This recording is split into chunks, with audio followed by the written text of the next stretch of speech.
Good afternoon. Welcome to the show, Conversations with Al McFarlane. And on Fridays, we always keep it real by having and hosting the Healing Circle.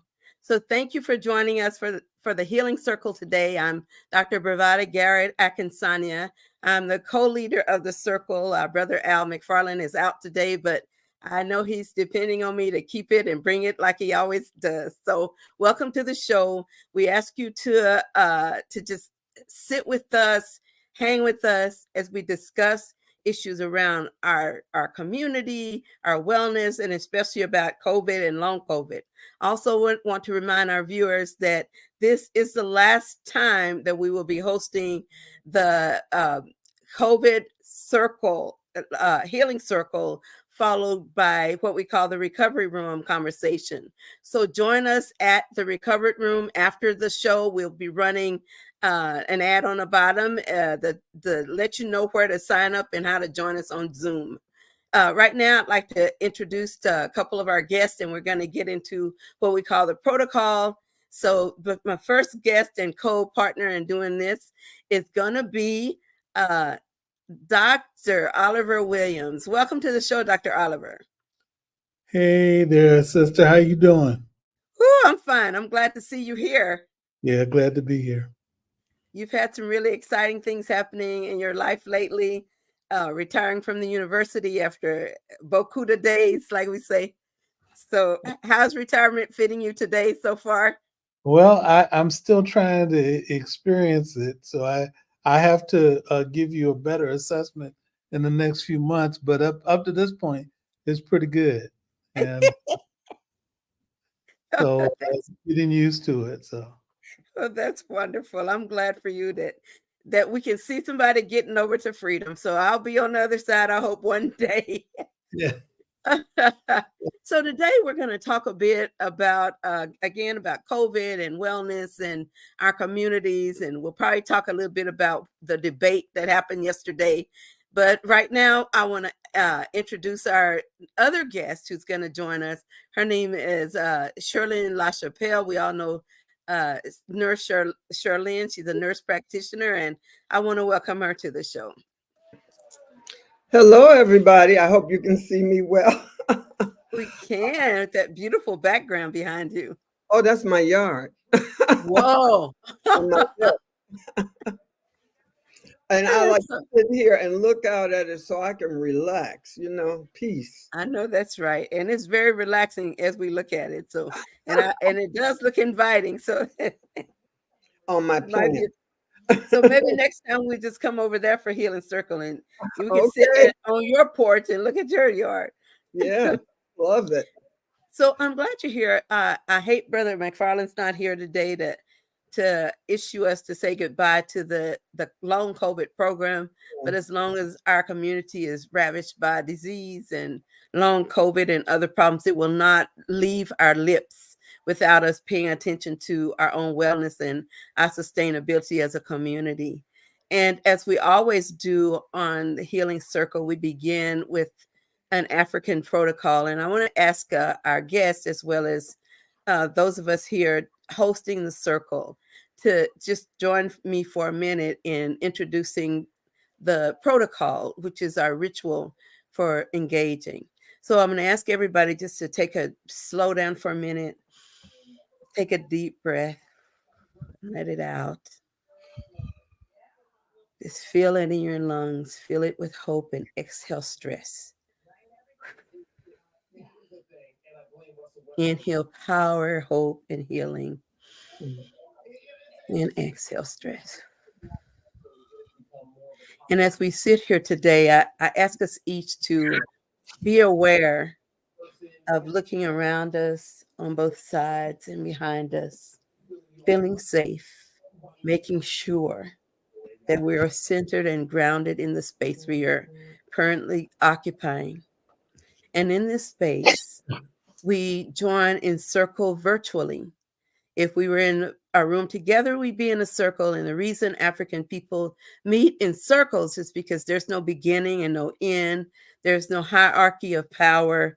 Everyone in the circle has an equal opportunity to the center of the space which is the circle, the center of the circle. And in that space, everyone has equal power and equal voice. So the way we work as an African people is we honor our elders when we step into the space. So we know the elders are the shoulders that we stand on, and we know that somebody worked our way, prayed our way, hoped our way into existence. So we sit here, the embodiment of generations of dreams. Generations of dreams. And as we sit here holding this space as the symbolic representation of dreams, we also acknowledge our ancestors. Our ancestors were the shoulders that our elders stood on. And we honored the ancestors for that. And we also honored them because they're closest to our Creator. So in this circle, we also are very orderly. And in an orderly manner, we have a virtual talking stick. So the stick goes from one person to the next. And as we share voice, you can hold the stick and comment, or you can pass and let someone else speak. Or if the spirit so moves you and you need to speak, you ask for the stick. And we also are able to join in any audience members who would just let us know on Facebook or somehow to let us know that they want to get in. I'm sure that our support person, Cooper, will let you in the building, the virtual building, and then the virtual circle as we continue to discuss the wellness of our communities. So in this circle, we give honor to our elders, our ancestors, our past, our present, and our future. And we say Eshe, Eshe, Eshe. And Eshe means thank you to that spirit that is them. And in the Yoruba tribe, they believe when you call the spirit of your ancestors, every good thing they poured into you comes to empower you and remind you that you are never alone. And no matter what's going on, you have the value of that space. So today we once again say Eshe, Eshe, Okay. Eshe. Now, I'd like to start off the conversation with a couple of issues. One is last night, I don't know how many people saw the debate. I took time to look at it. I knew it was going to be plenty of lying going on because it's a political event. I knew there may be some jabbing and stabbing and, messing around going on the stage. But one of the things that hit me the most is how difficult it is to debate someone whose every word is a lie. And you can't dissect the lie, or you won't have a story to tell of your own. So I'm going to just share that was my experience of the debate. I particularly got a little bit heated when women's issues, when I heard them talking about black people in general. And one of the things that stood out for me is that how scary it is for me personally when I think about Roe versus Wade and the reversal of some legal ground that we had gained for over half a decade. And it made me think about, as a Black woman, what's going to stop them from going in there one day and saying, all you Black folks that we freed, you're not free anymore.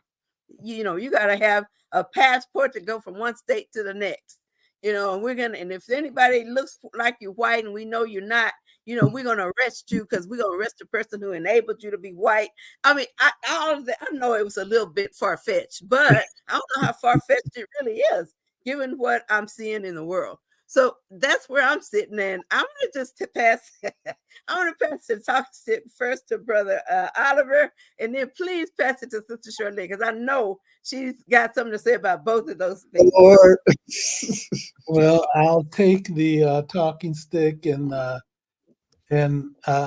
guess I was disappointed in some of the responses.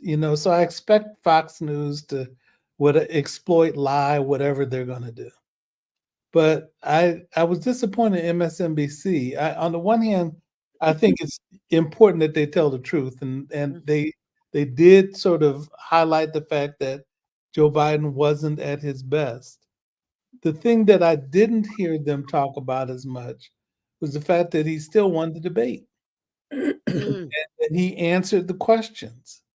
And mhm, that night they didn't. He may not have responded as effectively and as forcefully and like he has done in the State of the Union uh, uh, uh, presentations, but he still won the debate, and he was much better than Donald Trump. mhm, And Donald Trump either didn't answer the questions, was full of lies, got triggered, and so that was also a reality that they mhm, needed to discuss. They also didn't talk about the fact that Joe Biden had a cold, and he yeah. wasn't, feeling as well as he might. So those are some observations, but in terms of substance, Joe Biden was, in my opinion, much more effective. Now, the question that I have is that we're put into this dichotomy in terms of who it is that we have to vote for. I'm going to be voting for Joe Biden, Mhm, but I wish that there were more choices that they could have promoted. And we were having a conversation before the program started, and Sherilyn talked about Gavin Newsom. And to me, I like him. I think that there are challenges that people may have with him, but on the other hand, he's been a person that's done really well in the state of California, mhm, where there's been a lot of Americans who, have uh, been under his supervision, mhm, and they're much better than, in my opinion, what the new Republican, the MAGA Republicans are. mhm. So, to me, hands down, Joe Biden is still the person that I'm concerned about. That being said, there are people who've talked about the fact that is it Ruth Bader Biden because he didn't look, as healthy as he has, and Mhm, he's aging. mhm, But even an aging Joe Biden is much better than uh, this Donald Trump is currently. mhm. So that's my reaction to it, and I hope I Joe Biden deserves his. He's done a lot for this country. He developed the Violence Against Women's Act. Mhm. He's Exactly. been the person that's found ways to be supportive in a range of areas. Uh, and to me, I think that uh, you know Kamala Harris, I thought was a wonderful attorney general in California. But it would have been interesting to see what additional options we could have had in this go round um, as well.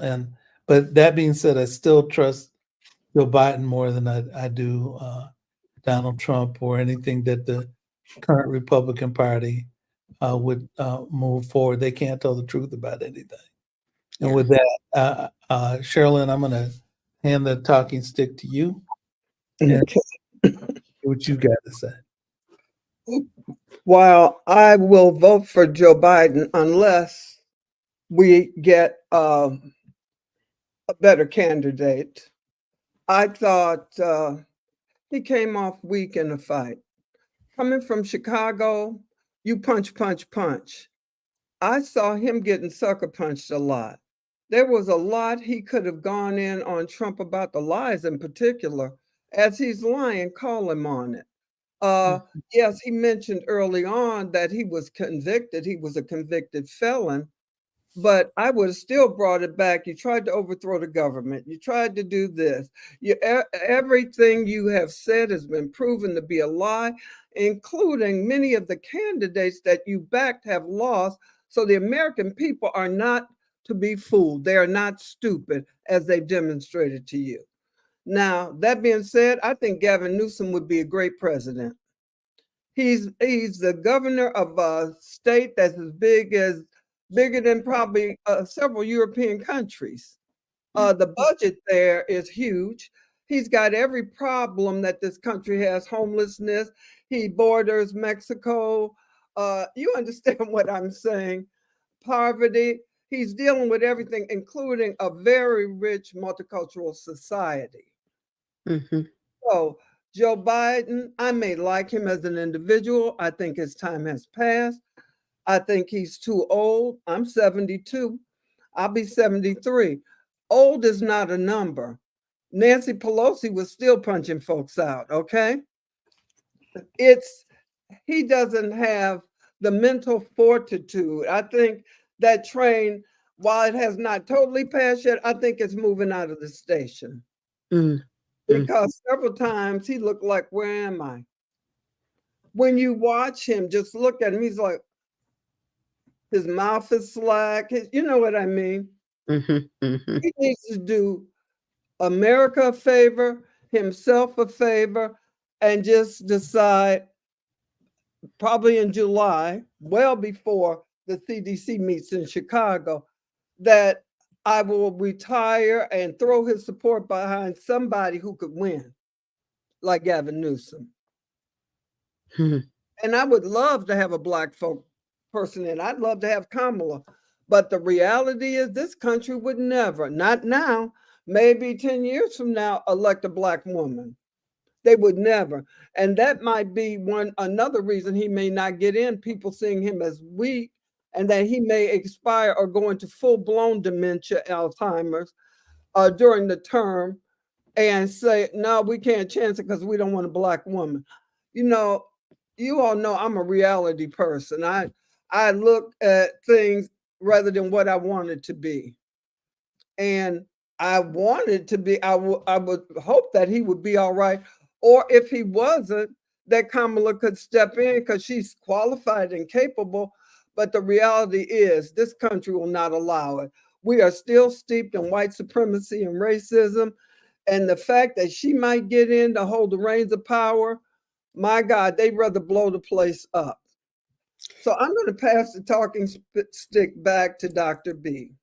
Thank you so much. I thought there may be different feelings and reactions to that experience last night, and I've been thinking a lot about Kamala Harris, and I'm thinking I have a couple of things. The reason people concern me about being worried about Joe Biden is as if he did die, we would have to have Kamala Harris as the president, and yet some of the polls, I don't know if y'all know this, some of these polls are showing her as highly rated over many. I haven't seen one against her and Gavin Newsom, but I've seen her up against many polls showing that people prefer her over almost all of the men.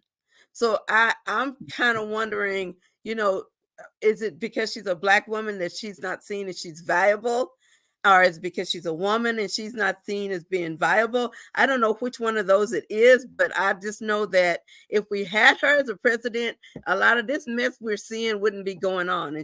And I would like for him to elevate her opportunity to speak publicly, about, about issues beside abortion. She's talking about a lot of things. And so I don't know. I think we would be really fooled and maybe surprisingly fooled to see how well she could do. And I do know this is a country steeped in racism and misogyny and all of those things that we can claim as being part of being in America. But I don't know. All I know is when people see her, they don't feel anxious. They get calm. They get inspired and they get calm. So I don't know. I would prefer people to talk about her as a legitimate option. But what I see right now is that the man was sick. He is old. He's only 3 years older than Trump.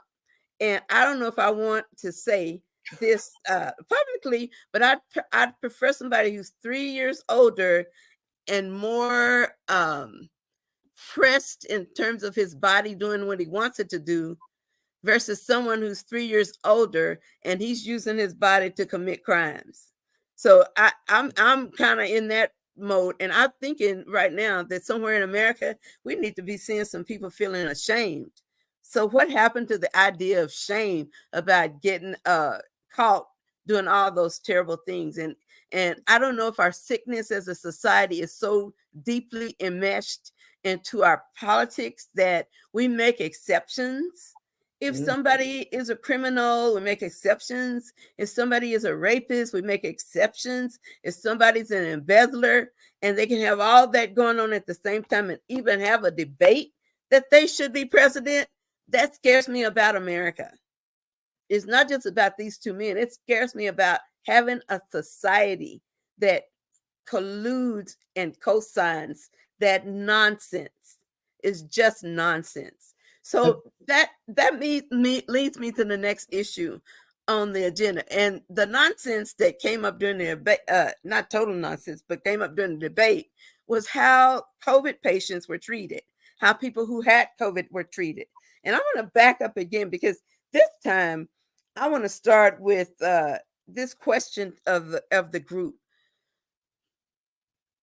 People were dropping like flies of COVID, and yet people have a memory. They don't have a memory that the president said is no big deal. So I'm thinking disproportionately Black folks got COVID. Disproportionately, we are getting long COVID and showing symptoms of long COVID. And when we go to say we don't feel well, or we're sick, or our body hurts, they don't want to say we got fibromyalgia. They want to say you're lazy. You just need to exercise. Come on now. So whatever it is that has happened to us as a Black community, as the aftermath of COVID, it still is being criminalized, marginalized, and minimized in terms of us and our own bodies and the impact of COVID that ravaged us. So I'd like Shirlene to take this question first, because as a nurse, I remember you were out in the front lines. Remember, we had a little group formed, right? And you were out in the front lines, helping people deal with COVID, testing people for COVID, all before they even had a treatment. Yeah. So you were there. And I think the reason it's so important that this program comes full circle today is because your acknowledgement of your experience from then to now, and the political undergirdings of those experiences, is really critical for us to kind of shut the show down with, because that's kind of what we opened the show with 2 years ago, with having nursing to come and medical doctors to come in and say, this is what we're dealing with. So I love and honor to give you this talking sticks, Sister Shirlene, nurse practitioner, mental health practitioner, psychiatric practitioner. Nurse Shirlene, here's the stick, sister. Well, thank you. I accept it. It's heartbreaking. Long COVID is something that happened to people, whether you were educated, rich, poor, had a house, homeless on the street. But you were more likely to have the complications of COVID and long COVID if you were poor, and for sure if you were homeless. Number one, you could not stay a safe distance apart. You were cohabiting, you were hanging out in the street, sharing cigarettes, sharing a bottle. During COVID, when they filled up several hotels with homeless people, Ramsey County, I had a contract to go there and educate them, try to get them to use a mask, explain what COVID was, things like that. The only way I could keep them in there to listen is right after lunch in the dining room. But I would bring little gifts. I would bring these little dollar books that you could write your thoughts in and all of that.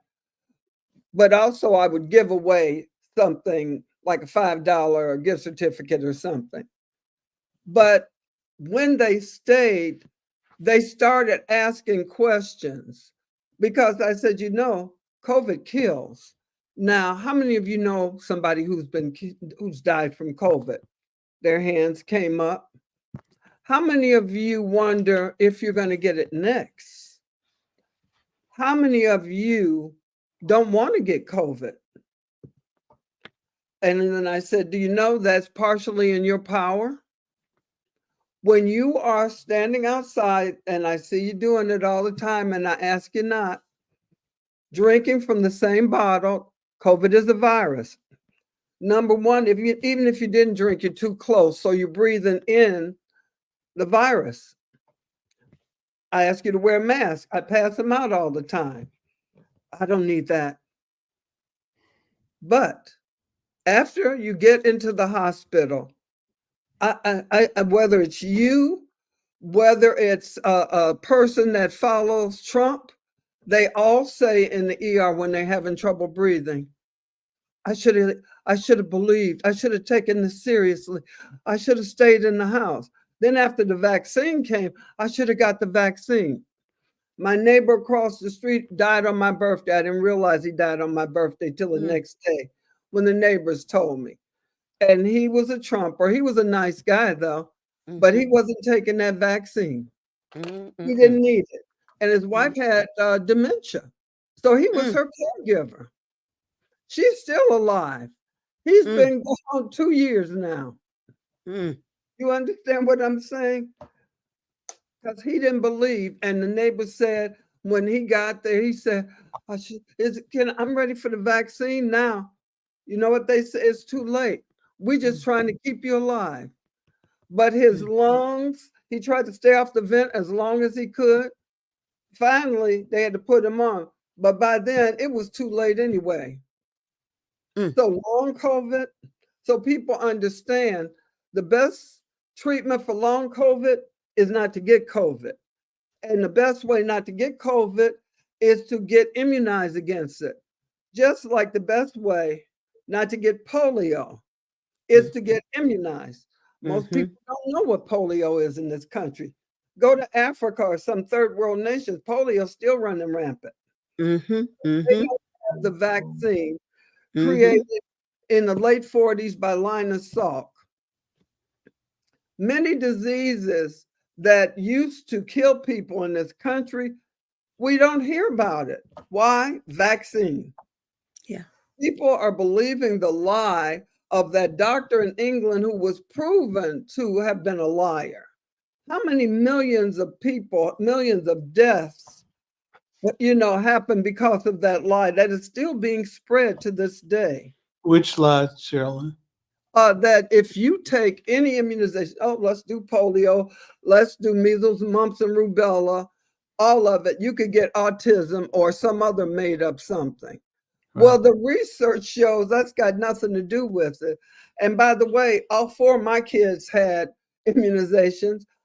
Me and my 8 brothers and sisters had immunizations. As you know, you had those, and you got advanced degrees. So, that kind of negates that, since most of these diseases is almost unheard of now in this country, but they're coming back. Yeah. Because people are refusing to get immunized. And after your child gets paralyzed, it's a little late with polio, something that didn't need to happen. That's right. And after you get COVID, you can get immunized and still get COVID. But usually it won't kill you. That's right.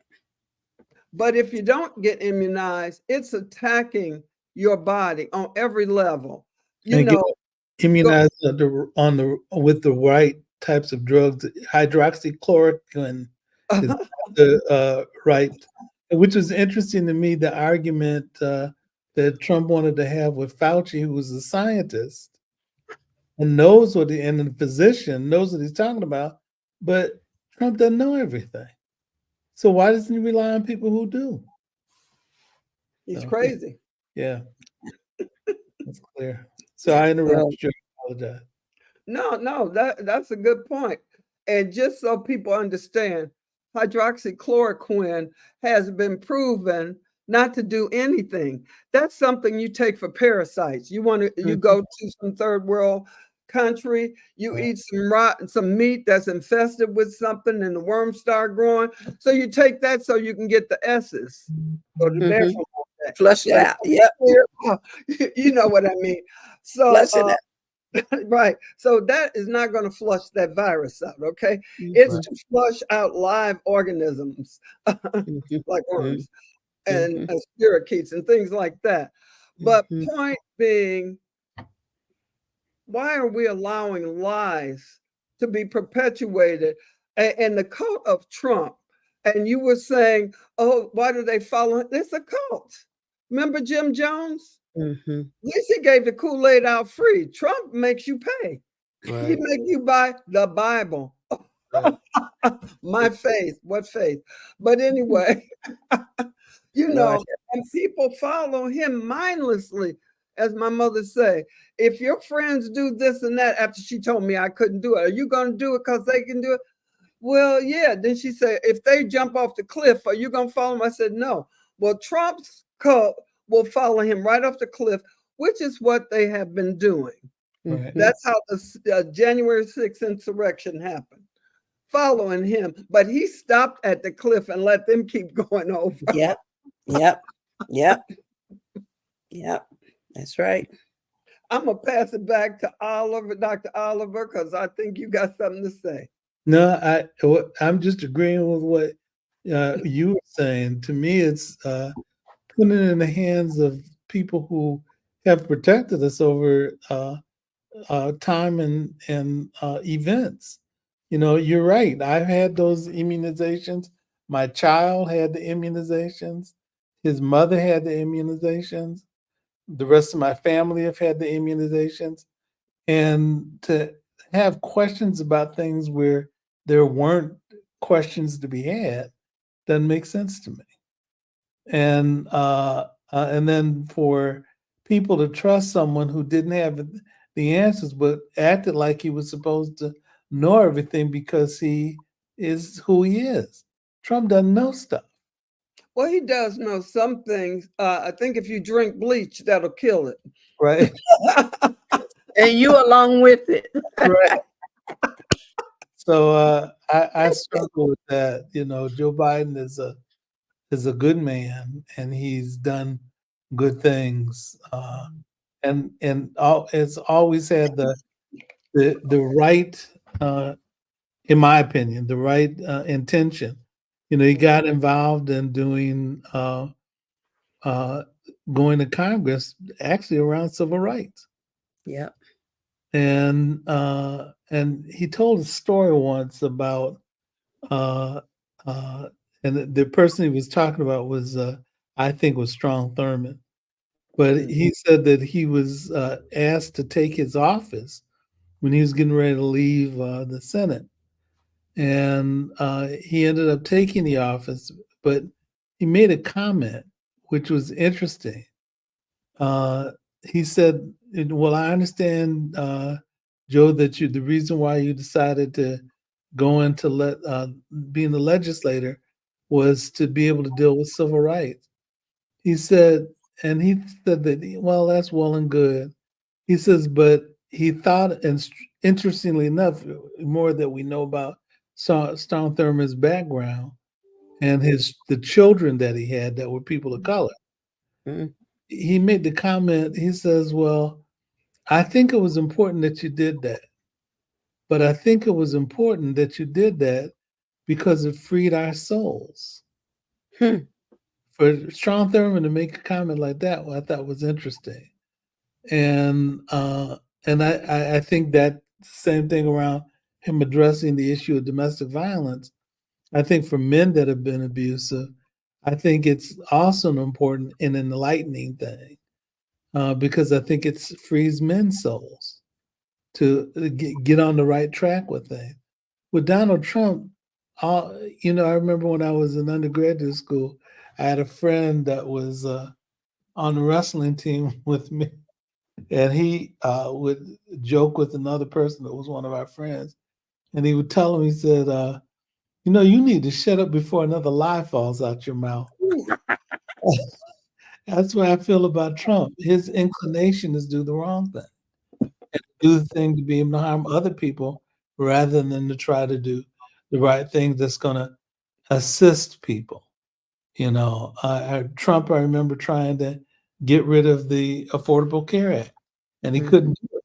And he couldn't do it like with the abortion consideration because people didn't want it. Yeah.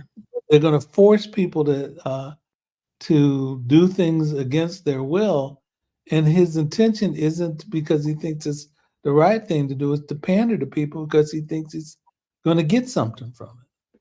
Yeah. So I struggle with those things, and I do wonder, whether there's going to be an effort to do the right thing because it's the right thing, not because. And I guess one of the things that I struggle with too is, there's a God that I believe in, and the Mhm. God that I believe in, I think wants people to do well, Mhm. but that's not and I'm trying to figure out does believing in Trump really address, given all his flaws and him not ever trying to do the right thing, how does that encourage people to have faith in God? It doesn't. It seems like it would discourage them more.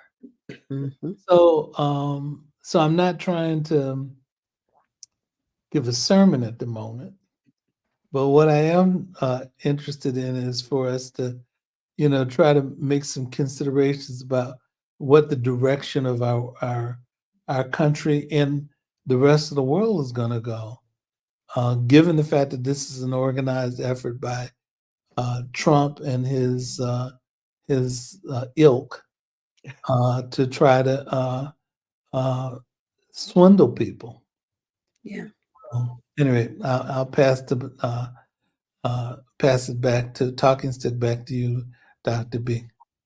Thank you for it. I I I keep wanting to think about how, as a psychologist and mental health professionals, which we all are at this on this table in this circle right now, we're mental health professionals, and one of the things that think that we do is we learn about behaviors that cluster together, syndromes.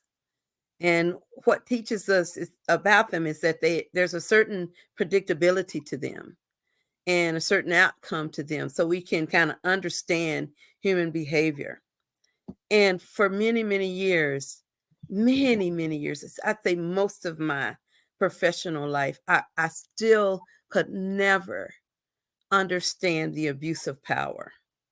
I just couldn't understand how one human being could find that kind of space where they felt like they didn't care what you think, that they needed to control you Right. and use you. And it wasn't until I I found out about that concept of um it's called mental side, where and we see it among serial killers and people, they objectify other people so they don't see you as human beings.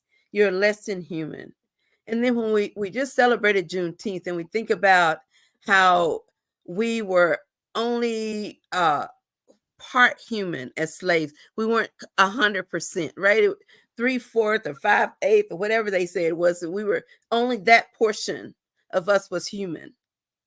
And so I hear Trump and a lot of the people who support him just bearing down on the lack of humanity of people who are brown Right. bodies, and how when our brothers and sisters who have white bodies who are coming here maybe from Ukraine or Bosnia or wherever they're coming from, somehow we could open the doors for them to come in. And yet these same brown body people waiting in line to get in, paying people to bring them over because they know it's not going to be easy to get here. And yet those people are brown bodies, they're still marginalized and they get leapfrogged over people who are running away from war. Right. And they don't understand that the wars in Argentina or wherever it is in South America, those wars are just as real, that you can't, Yeah. your child can't go down to the corner store to get chewing gum or candy or a pop without possibly being raped, killed, or shot. They don't get that. But we as the Black Americans, that's more real to us than it is to our white brothers and sisters. Oh, Because yes. I'm gonna say honestly, my husband loves to walk in our neighborhood. And I have to say around our house is a very multicultural um part of the suburb, very multicultural. That's why we moved here, because we could see there was somebody Latino, there was somebody from China, there was somebody from Japan, there was somebody, we could see all this difference in our neighborhood just in this corner. But if you go outside of our little area, it's just white people all around us, just surrounded. And my husband likes to go walking around, looking at all the neighborhood, and I'm always afraid for him. I always make sure he takes his phone. And I always wonder, how long's he going to be? Better be back on time, because we are still not safe. Right. And that's something that a lot of Americans don't experience. They don't know how unsafe it feels to be around them.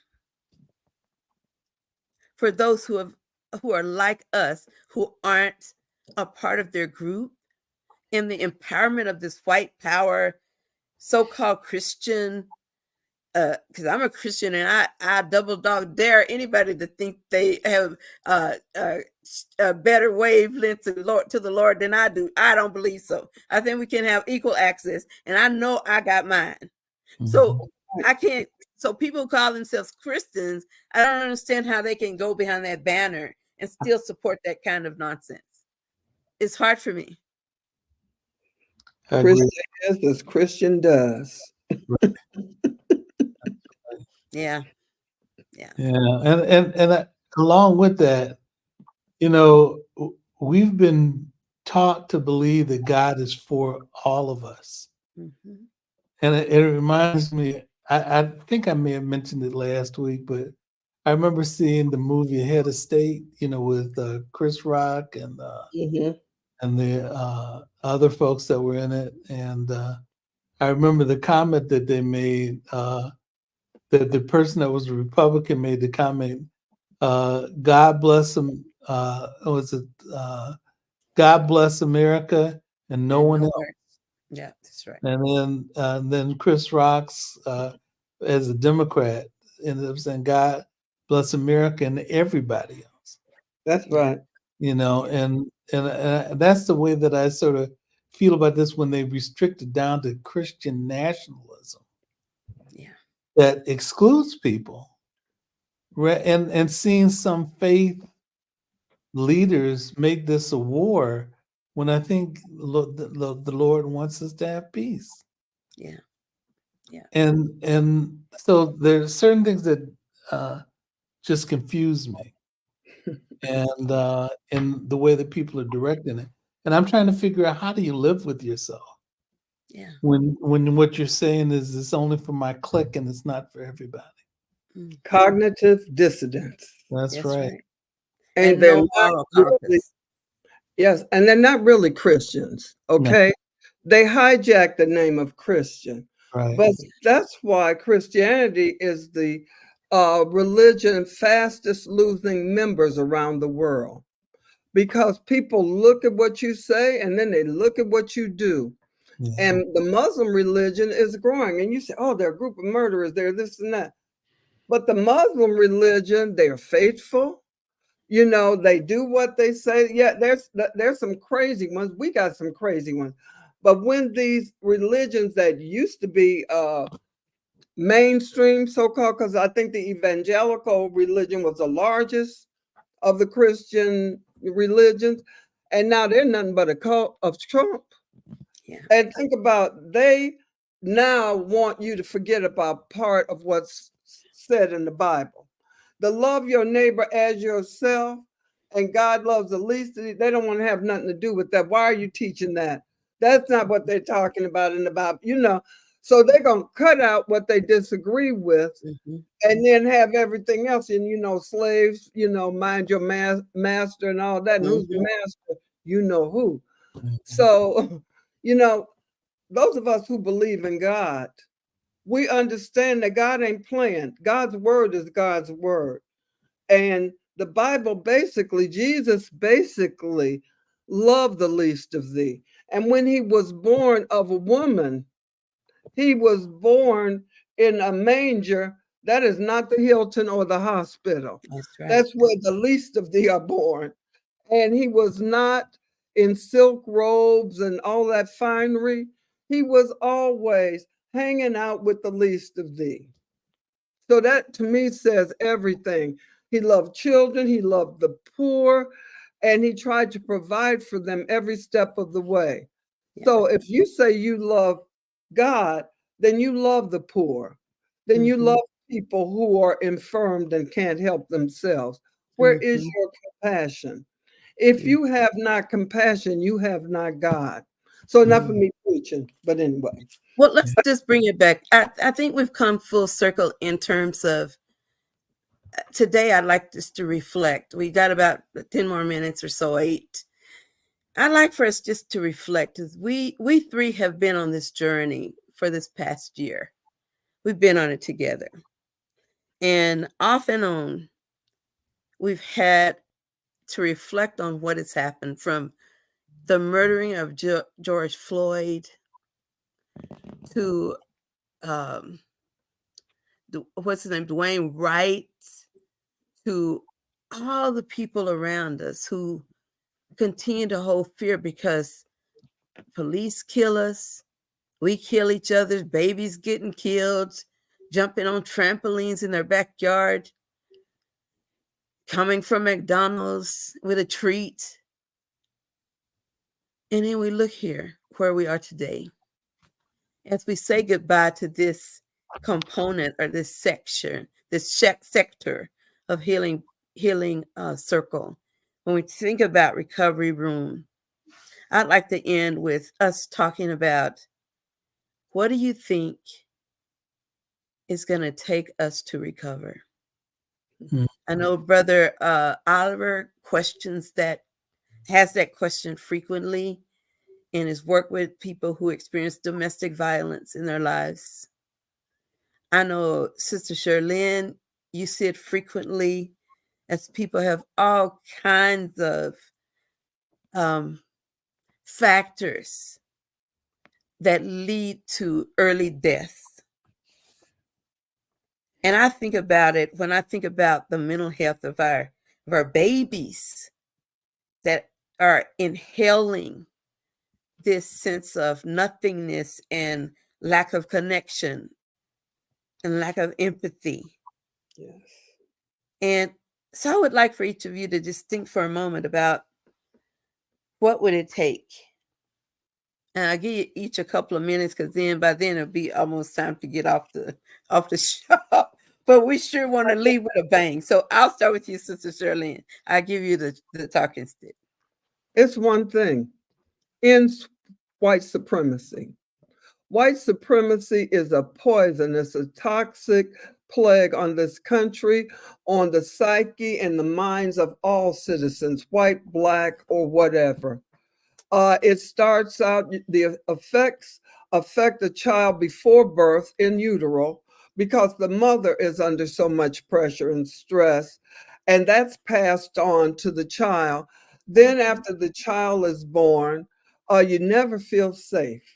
You always got cortisol running rampant through your system because you're afraid of this.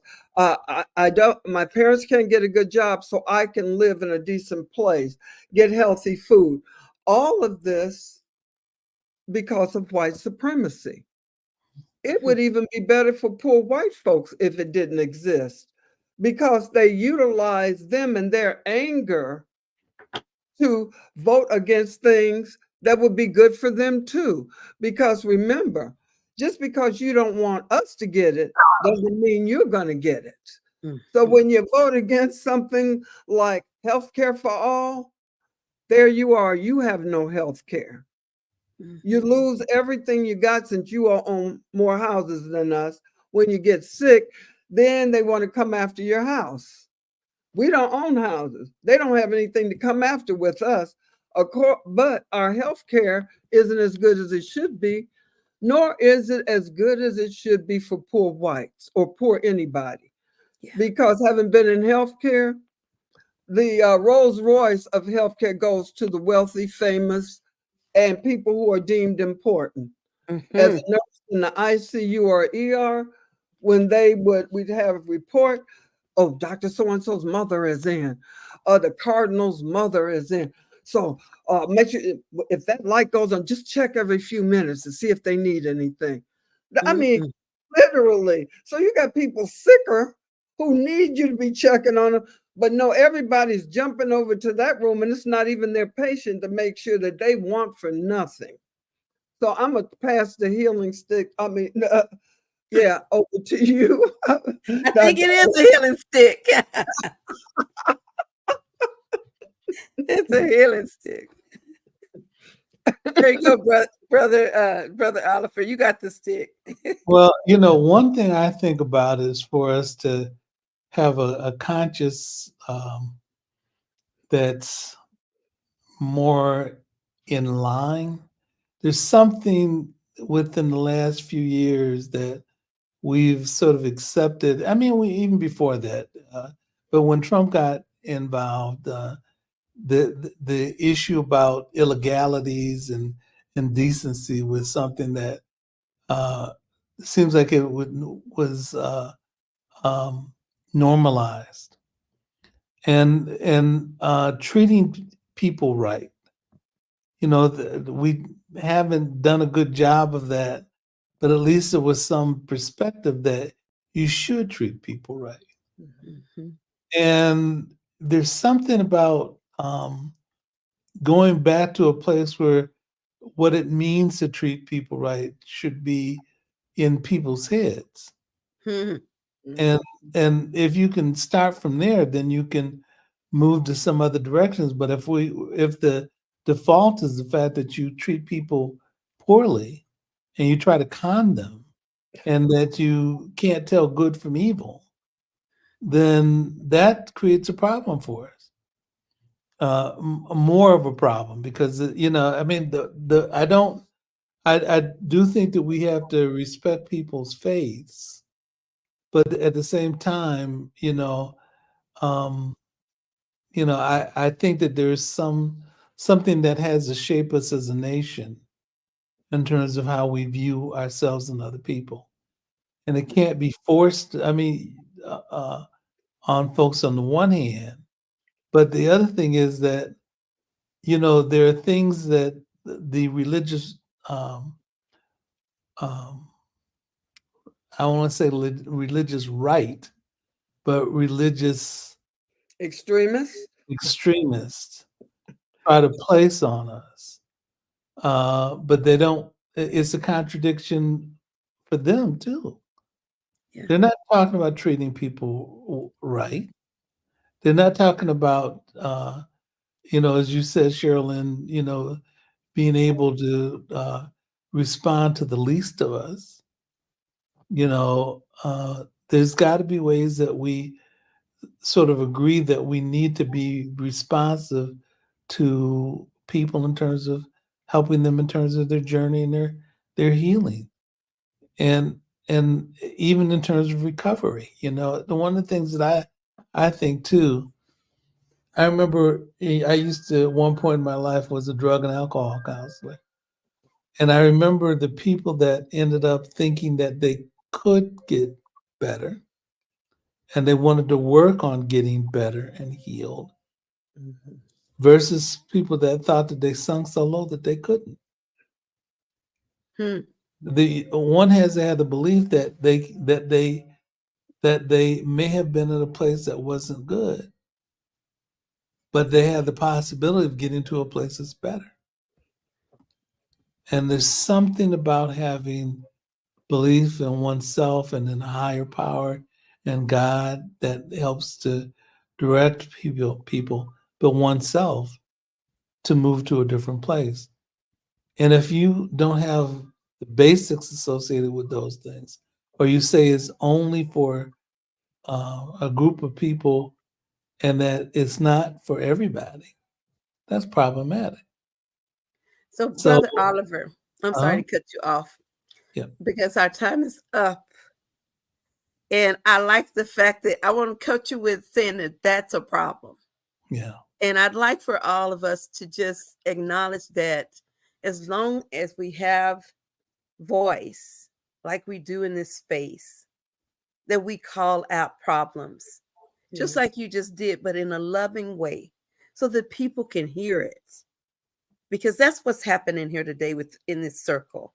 And so I want to invite our audience to continue to join us every Friday at 1 for Conversations with Al. This is not the last conversation, but today is the last time we're going to go into the recovery room.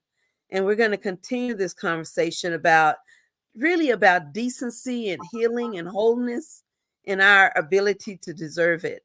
We ask people to the tape is running about join recovery room. The Zoom meeting is 860-6342-3024, passcode 724195. Again, join us by meeting us at the Zoom room for the recovery program at 860-6342-3024. Passcode 3724 something else. I don't know. It's just keep going.